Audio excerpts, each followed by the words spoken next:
Hello, and welcome to today's episode. In today's episode, we cover another skills of the reading. Another reading skills that is academically very significant for those people who are in elementary, upper intermediate, and in advanced level. As I told you, slick readings or perfect books for the TOEFL, IELTS preparation. Those people who have a purpose of studying their academics outside their countries when their countries are not a native speakers of English language. So today we will learn what is making inference. Now, the word inference means you just draw a conclusion or you just guess, an educated guess based on the information that you actually achieve or receive from the video, audio, or a text that you are reading. Since this is a reading skill, so we mostly deal with the reading information that you got and then you infer something. And this is an academic guess because so you rely on some important information that you got in the reading. So the first question is, what is an inference? An inference is an educated guess. See, this is not a simple guess. It's an educated guess. When you make an inference, you look at the evidence and draw a conclusions.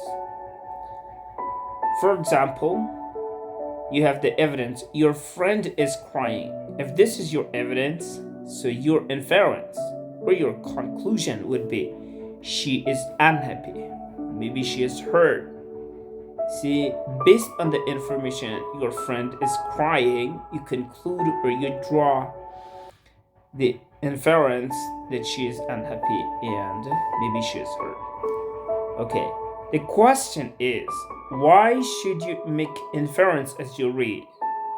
Well, writers don't always state an opinion or an important idea directly. So that is very, very important. Instead, readers must infer or guess the writer or the author's idea from the details. For example, again, if you see this example, now we have details. It's difficult to find water in the Sahara Desert.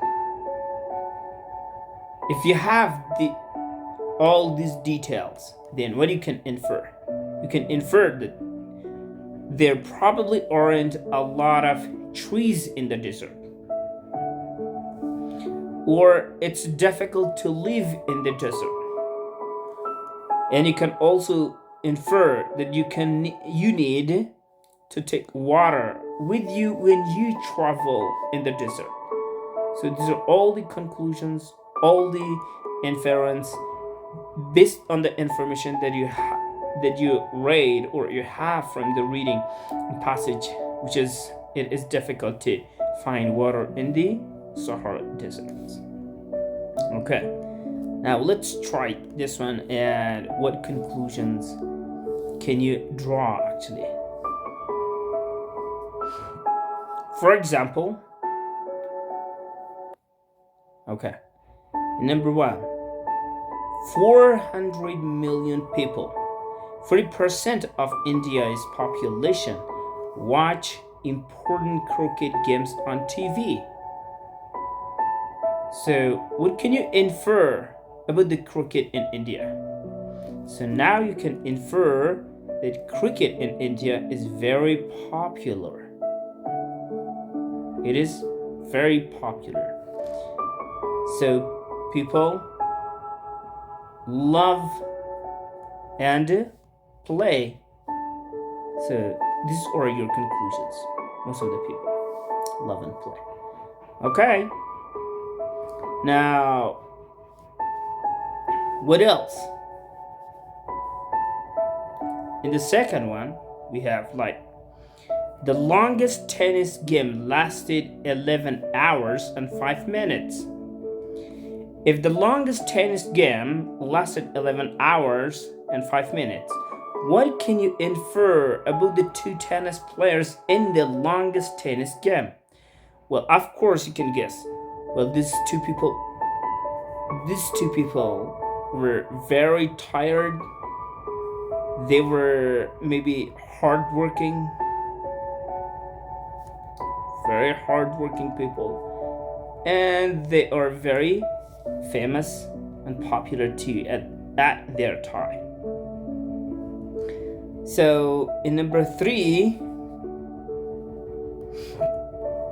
okay, there are no cars in the city of Mazars. Now what can you conclude from the passage?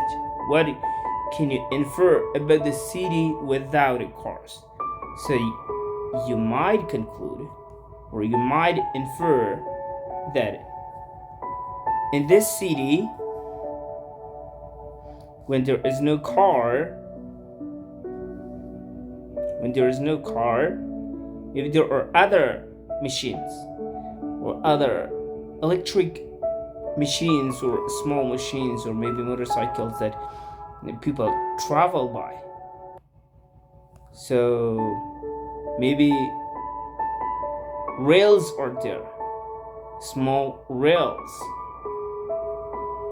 that people travel from place to place, and they are maybe electric rails. Or there are other types of transportation, other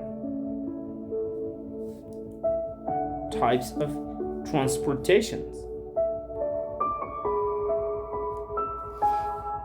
So in number 4, for example, we have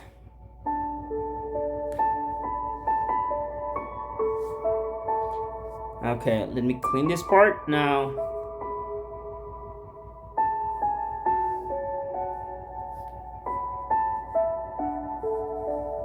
In number 4, we have roughly 40% of the people in Copenhagen and Denmark travel to schools or work by bicycle. Now, what can you infer about life in Copenhagen? When it is a place which has no cars, 40% of the people actually travel by bicycle, you can guess it's a very flat country. It is very clean. There is no pollution in the area, and there is no use of oil much more as in the other countries. So these are the conclusions, or these are the inference based on the informations that you have. You can infer. So now you can compare all these informations, what is actually going on in Copenhagen. There is a text actually about Copenhagen, so you can go and then compare it and read it.